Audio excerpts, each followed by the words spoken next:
In fact, a metaphor went through my mind as we entered this new season and we realized this is going to be longer and bigger than we first suspected. I was actually supposed to be in Egypt last month, and we didn't go to Egypt, but I was remembering the last time I was in Cairo. We were working with the Ministry of Education there, and we got to ride in a felucca the final day of our time in Egypt. Well, a felucca is merely a small sailboat, and we sailed down the Nile for about 90 minutes. What I remember about this and why I'm telling you this story is there was one sailor on that boat, 8 of us passengers. He was barefooted and shirtless, and he was a picture of constant activity. It was a hot day and it was a windy day.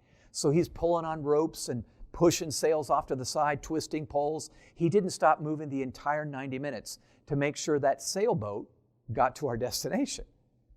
Now, I'm kind of cheesy and I'm kind of corny. I'm a dad. But let me tell you what went through my mind as I compared that scenario to you and I today during COVID-19 as leaders. Not once did our sailor that day on the Nile River shake his fist at the wind and just get mad, just say, "Dadgummit, this thing isn't cooperating with me." He didn't. Now, that would have been foolish because shaking his fist at the wind wouldn't have helped at all. But don't you know people that are just angry right now at this whole thing? It's out of their control, but they're just mad. And getting mad doesn't help.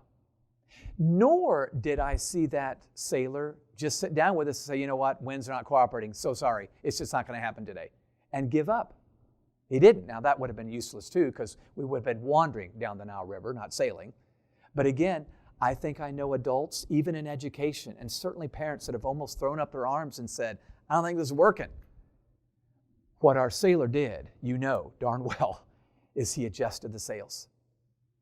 So pessimists complain about the wind, optimists assume it's going to change, but leaders adjust the sails. Our job is to pivot now, and as Jeff so well put it in the last session you just heard, we've got to think, how do we change to not only be real, but to be relevant?